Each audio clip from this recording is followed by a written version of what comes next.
Welcome to Young Lives Lost, Gone But Not Forgotten, a series focused on young lives cut tragically short. In America, a child is shot every hour and hundreds die. These are their stories.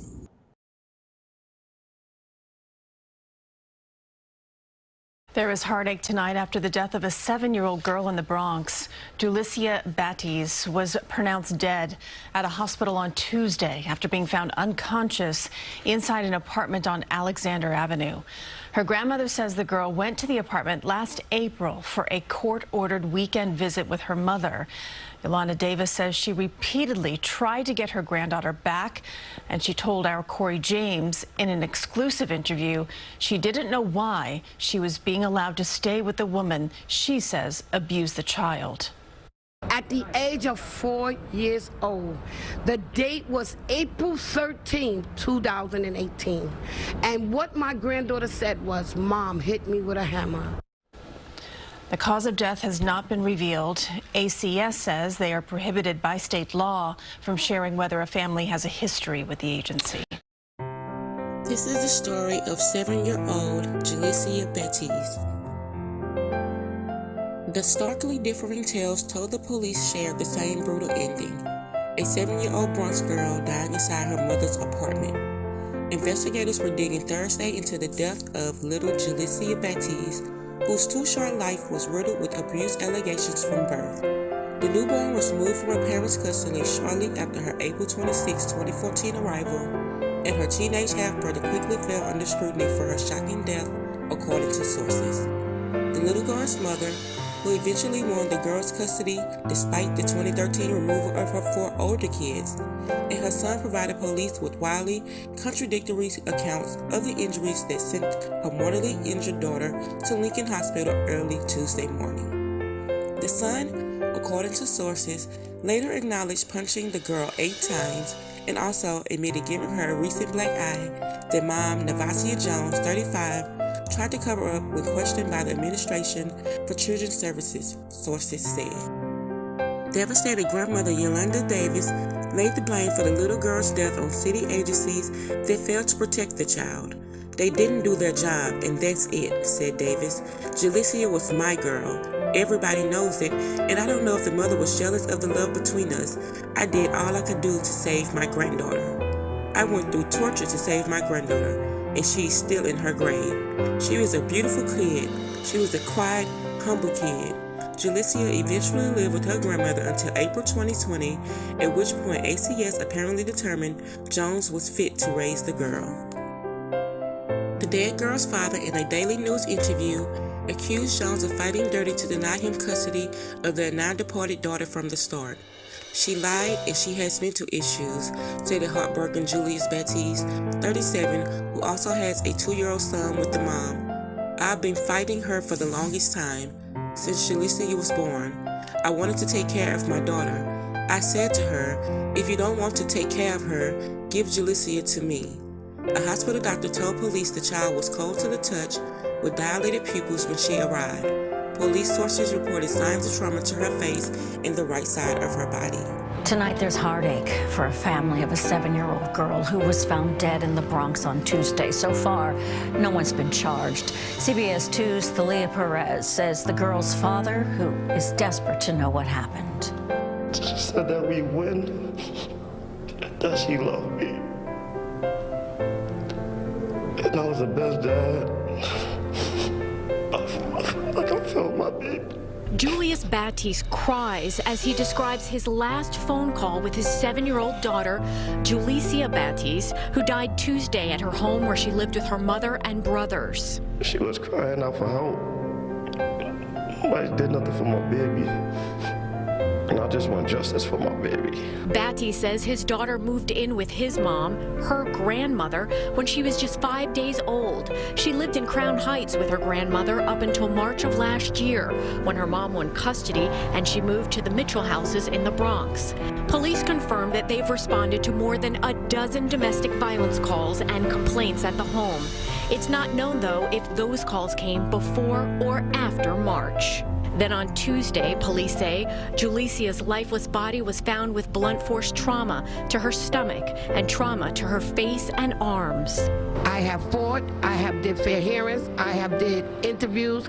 They told me I had to do independent review. The circumstances surrounding the Administration for Children's Services' decision to return Julissia to her mother's custody is unclear. ACS is prohibited from speaking about the specifics of this case, but did say, our top priority is protecting the safety and well-being of all children in New York City. We are investigating this case with the NYPD. But Davis maintains that ACS should have never removed her granddaughter from her home in the first place because she says she'd still be alive. They have failed me, my son. They have also failed my granddaughter big time. The family tells us they are now planning final arrangements for Julissia. This while the NYPD says so far no arrests have been made. In Crown Heights, Thalia Perez, CBS 2 News. Julissia's short life ended less than an hour later. The cause of her death remained under investigation with no criminal charges yet brought against anyone, authorities said. When police responded to a Tuesday morning 911 call at the family's Mott Haven apartment in the Mitchell houses, medics were already fighting to revive the girl. Jones told the nurse that she woke up around 5 a.m. Tuesday to find Julissia in the bathroom, vomiting and urinating on herself, sources said. The child then passed out and hit her head, according to the mother's account, before she and the girl's 17-year-old half-brother carried the girl into the bedroom. But Julissia again passed out and banged her head a second time, the mother told the nurse, according to sources. The half-brother provided a different account. He claimed that Julissia spent the night getting snacks from the kitchen before he discovered the little girl throwing up in her bedroom, sources said. He first admitted slugging her twice in the face and later told police that he punched Julissia 8 times while admitting scratches found on her body were from his long nails, according to sources. At some point, Jones and the half-older brother carried Julissia into the living room and put her on the couch, where she fell asleep before the mom left with her 2-year-old son to the store and the bank, the family told the police. Only when she returned did they notice the little girl was choking and her hands were turning white, sources quoted the brother as saying. The 911 call wasn't made until 8:12 a.m., more than 3 hours after the girl supposedly first fell ill. According to the teen, Joan told ACS after the early assault that her little boy hit Julissia with a toy gun, sources said. The mother, police, sources said, also provided inconsistent accounts of what happened to the hospital nurse and the detectives. Despite the decision removing the other 4 children from her custody, Jones eventually won her battle to keep Julissia. ACS appealed the ruling, noting the newborn was in danger because her parents had failed to exercise a minimum degree of care. The appellate panel ruled in ACS's favor, and Julissia was initially placed in the custody of her paternal grandmother until last year. Sources said authorities were repeatedly called to the home, with up to 9 reports filed after calls with abuse allegations. An ACS spokeswoman declined to discuss specifics of the case, but said the agency was investigating along with the NYPD. Jones's lawyer, when the mom fought for custody of Julissia, declined to comment.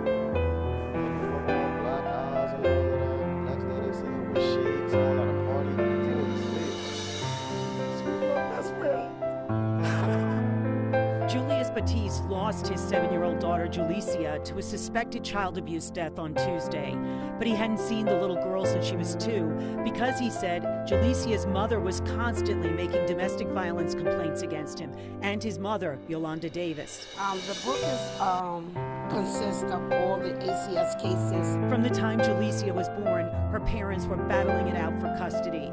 Julius Batties' mother, the paternal grandmother, said she got custody of baby Julissia on May 1st, 2014. She'd been here since she was 5 days old. But the extensive court records show there was always a battle over the little girl, who loved to sing and never gave a problem, according to her grandmother, and posed in a school photo before the pandemic with her favorite characters from the movie Frozen. But because of the domestic violence complaints, which Julius Batties says are false, he was not allowed to stay in the same household with the child. They made me choose between my my son and my granddaughter. I had to pick the baby. Julissia's grandmother told us at first the biological mother used to visit her little girl here in Brooklyn at the grandmother's apartment, but then the fighting escalated over primary custody.